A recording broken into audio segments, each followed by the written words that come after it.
سپاس بۆ ئێوەی ئازیز، سپاس بۆ کەنەڕەکانی ڕاگەیاندن لێرە جارێکی تر پێکەوەین لە سەرتەوەرێکی گرنگ، ئەویش پاراستنی مافی منداڵ و هەروەها پاراستنی منداڵە لە چارچەوەی ئەو یاسانە و ئەو کردارانەی کە حکوومەت تێیدا بەرپرسیارە بە نسبەت ڕێکارەکانی خۆی. دیارە پێشەوەی کە من بەس باسی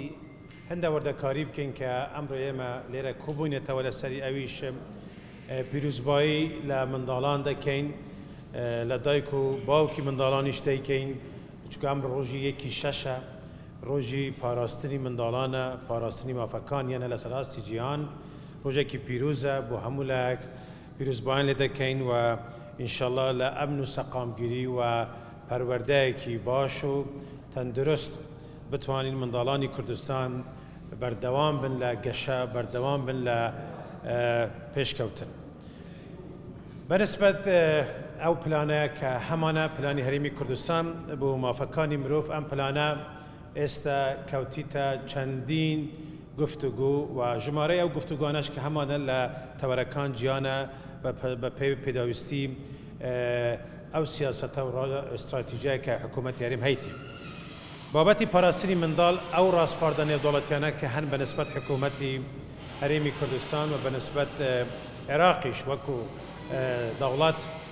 ئێمە لە ڕاستیدا لەو ڕاستپاردانە کە گرنگن بە نسبەت ئێمە لە حکوومەتی هەرێمی کوردستان ئەوی شەوەیە کە بەڵێ دەرکردنی یاسایەکی تایبەتە و پاراستنی منداڵ. ئەم یاسا ئێستا لە چارچێوەی گفتوگودا لە ئەنجومەنی شوڕایە، لە ئەنجومەنی وەزیران بووە و قۆناغەکانی کوتایی بڕیوە. دەرچوونی ئەم یاسا دەستکەوتێکی گەورە دەبێت بە نسبەت هەرێمی کوردستان و بە نسبەت جێبەجێکردنی ئەو ڕاستپاردانە کە گرنگن بە نسبەت پلانەکە.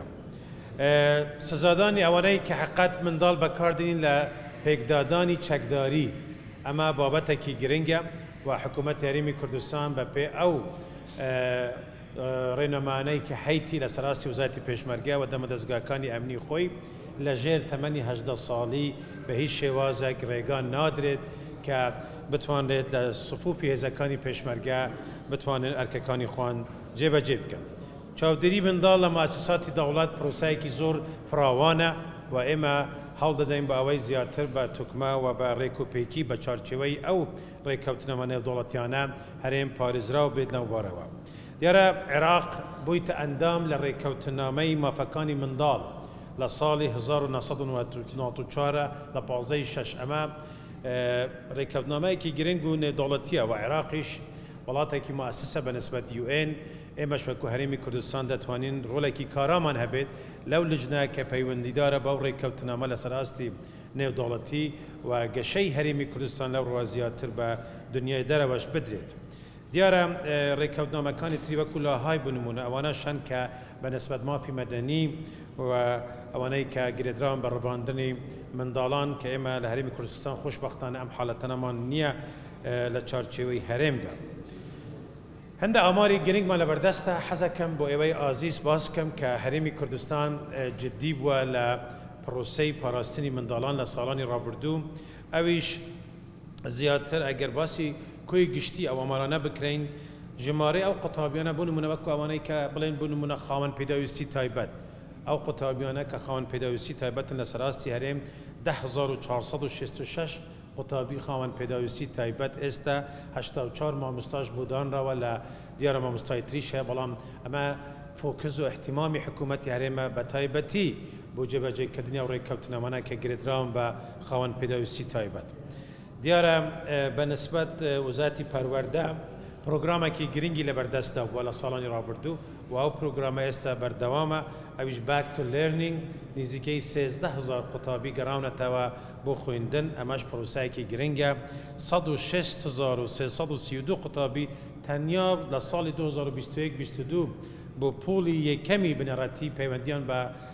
قوتابخانەکان کردن، پەیوەندیان بە خوێندن کردووە. ئەبینین کە ڕێژەی منداڵ و ئەم فئەی کۆمەڵگا لە هەرێمی کوردستان گرنگیان چە لە چارچێوەی یاساکان و پاراستنیان و گەشەیان لەسەر ئاستی هەرێم. دیارە لە پرۆسەیەکی تریشی یونیسف هاوکارمان بووە وەکو نەتەوەی گرتوەکان، ئەویش چالاکردنی 27 سنتره که پیشتر هبوا بەڵام تفعیل کراونە تەوەجارێکی تر بۆ ئەوەی کە زیاتر گەشەی مناڵان چالاکی مناڵان و حرفەیی بێت پێشەیی بێت ئیش لەسەر بکرێت و پشتگیری لێ بکرێت. پرسێکی تری گرنگ پرسی ئاینی منداڵانی داعشن ئەو منداڵانەی کە لە باوکێکی داعش لە دایک بوونە یان کو لە دایکێکی پێتکاتایەکی تری دینی بووە ئەمەش کە گرفتێکی گەورەیە ڕاستپاردەکان هەن دەورین پلانی هەرێمی ملتەزمە بەڵام گرێدراوە بە دەسەڵاتی فدرالیەوە و ئێمە لەلایەن خۆمانەوە لە ڕێگای ئەنجومەنی نوێنانی عێراق و هەروە لە ڕێگای دەمەزەرگەکانی حکوومەتی هەرێم و لایەنی نێودەوڵەتیش فشارمان بە ئەوە بووە کە دەبێ ئەم مناڵانە ناسنامەیان هەبێت و زیاتریش بە ئەوە دەڕوات کە بەخێوەکار کیە لەم پرۆسەدا دایکی مناڵەکە کە ئەگەر بە ئاینی ئەو نەکرێت ناکرێت بە فەرز و بە فشار دیار لە چاوچەی قانونی عێراقی و یاساکانی عێراق دەبێت بە مسلمان یان کەسێکی مسلمان هەژمار بکرێت تومار بکرێت ئەمەش پرۆسەیەکە زۆر معقەدە و دەتوانم بڵێم یاساییە تا حەدێک بەڵام بڕیارێکی سیاسیش پێویستە و کودەنگێکی سیاسی پێویستە بەنسبەت عێراق. بەنسبەت هەرێمی کوردستان دیارە حکوومەتی هەرێم و هەوڵەکانی هەرێمی کوردستان سەرۆکاتی هەرێم و هەروە سەرۆکاتی حکوومەتیش هێزەکانی پێشمەرگە لە توانیمانە لە ماوەی بەرەنگاربوونەوەی شەڕی داعش وەکو پاراستنی منداڵ من دێم باسی مەلەفانەکەین زیاتر لە 6417 کەس ڕێبێدراون لە دەستی داعش 3562 کەس ئازاد کراون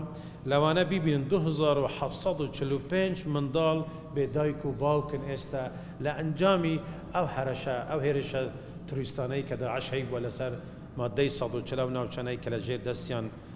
بوونە لەو ماوەیە و ئەوەش طبعاً دەرەنجامی ئەوەیە کە 5000 تەنها لە یزیدیەکان شەهید بوونە و ئەوانە هەموو خێزاندار بوونە منداڵیان هەبووە ئەمە کارەساتێکی گەورە لە ڕووی دەرونی بێت لە ڕووی جەستەیی بێت لە ڕووی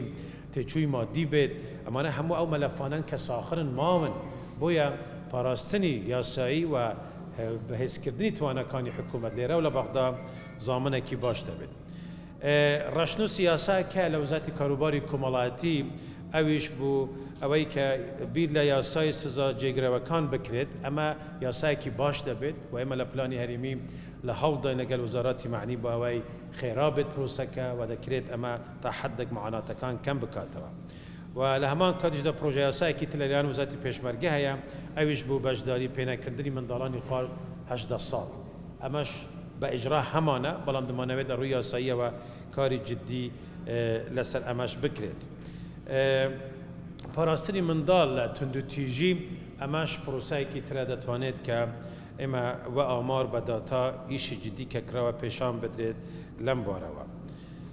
وزارەتی گواستنەوە و گەیاندن وەکو نمونە بوتان باسەکەم ئێستا کارەساتێکی گەورە کە لەسەر ئاستی عێراقی ئەویش نەبوونی خاوەن پشتگیری عەفەن تەسهیلات و خزمەتگوزاریە بۆ خاوەن پێداویستی تایبەت بە تایبەتی لە شوێنە گشتیەکان ئێستا پرۆژەی سیتی باس کە هەیە و بیر لەوە کرایتەوە کە بەنسبەت خاوەن پێداویستی تایوان خاوەن پێداویستی تایبەت شوێنی گونجاویان بۆ هەبێت و لە هەمان کاتیشدا ئەوانەی کە نەخۆشەی ئۆتیزمیان هەیە لە فڕۆکەخانەی نێودەوڵەتی هەولێر شوێنیان بۆ دابین کراوە ئەمانە ممکنە بە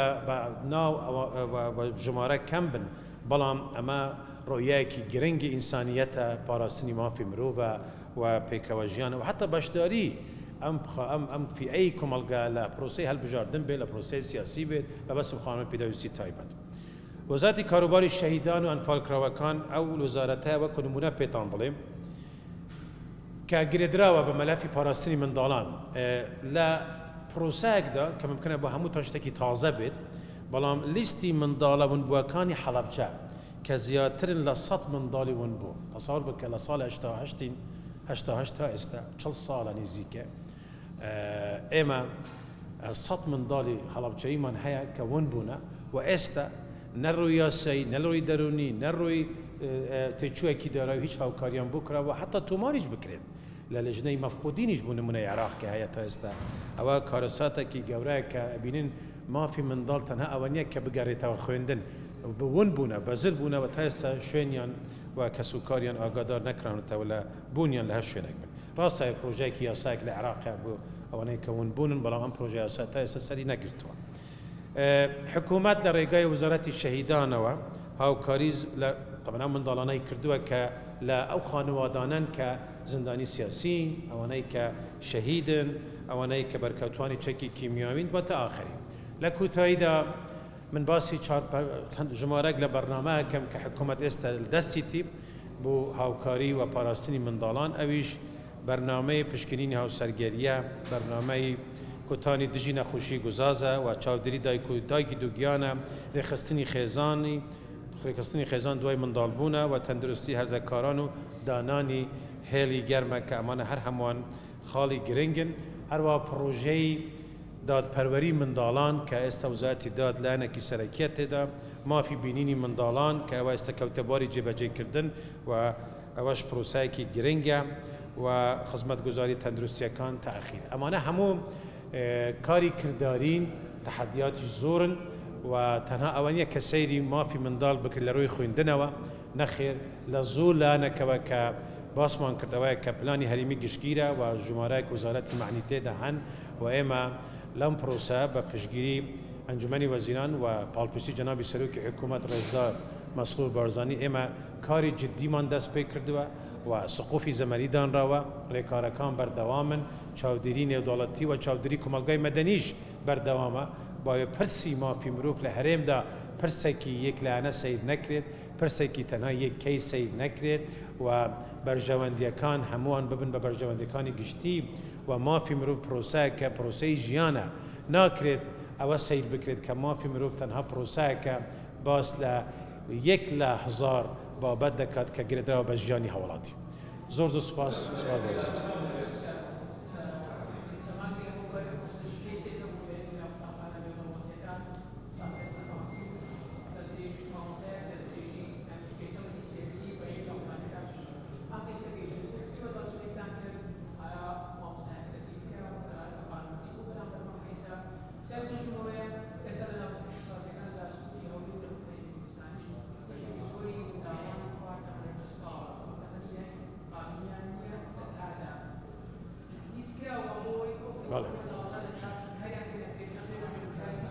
بەڵێ ئێمە خۆشبەختانە یاسای کار ئەوە دەرچوو ئەمە دەستکەوتێکی گرنگە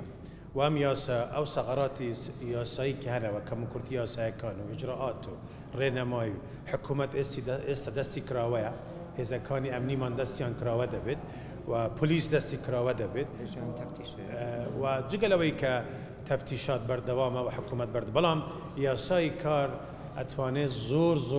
یارمەتی دەربێت بۆ حکوومەت بای بتوانین زیاتر و بە شێوەیەکی پەکیجێکی فراوان ئەم بابەتە بۆی بچین بەنسبەت ئسکاڵە کێسی تهدید کە جەناب باست لێ کردووە خۆ کێسەکان وازەحن ئەم کێسانە دەبێت ڕێگای یاسایی خۆی بگرێتە بەر ئیتر لە سەراستی داواکاری گشتی بێت لە سەراستی پۆلیس بێت لە سەراستی وزارەتی ناوخۆ بێت من هەمیشە ئەوە ئەڵێم کە یەکێک داوای مافی خۆی بکات لە کوردستان دەبێت ڕێگای یاسایی بگرێتە بەر و ئەگەر پەکەوت ئەوی ڕێگای یاساییە دەبێت ڕای گشتی لە ئاگادار بکرێتەوە ڕاستە بەڵام ڕێگای یاساییەکە ڕێگە سەرەکیەکە کە دەبێت دەست پێ بکرێت بۆیە ئیشی حکوومەت ئەوەیە و ئیشی هەمومان ئەوەیە کە بە تایبەتی پرسی مافی مرۆڤ من یەکێک لەو کەسانەمە کە ڕاستە سەرپەرشتیاری ئەو مەلەفەم ئێستا لە هەرێمی کوردستان بەڵام نەبوونی سکاڵا و نەبوونی ڕێوشێنی یاسایی زۆر جار ئاستەنگ بۆمان دروست دەکات کە لە بە چ ڕێگاوە بە چ زاویەوە ئەتوانین ئێمە بتوانین بە دواداچوونی جدی دەست پێ بکرێت لەم بارەوە.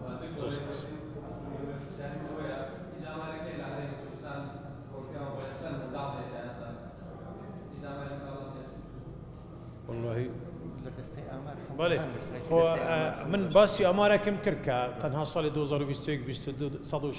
قوتابی بەسەرەوە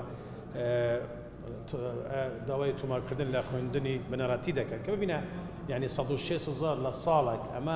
ئەمە ئامارێکی گەورەیە نزیکەی بکەنە 200,000 250,000 بێت بەڵام ئەم ئامارانە دەستی ئاماری مەرکەزیمان هەیە و دەکرێت لە چارچێوەی پلانی ئێمە کۆتایی ئەم ساڵ ئەم ئامارانە بە زقی باس بکرێت.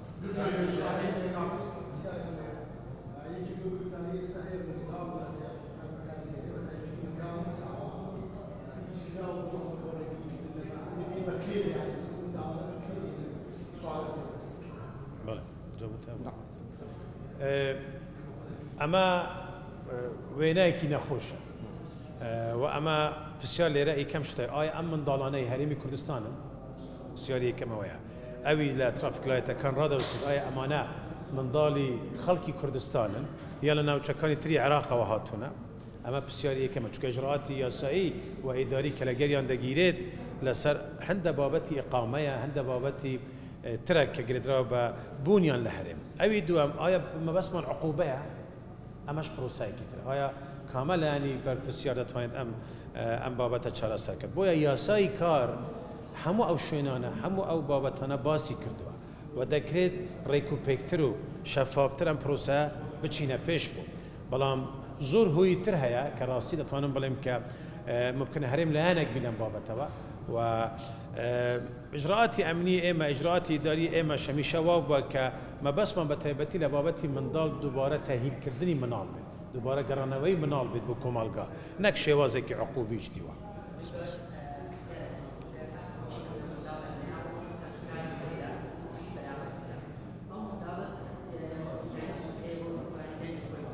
من باسی هێلی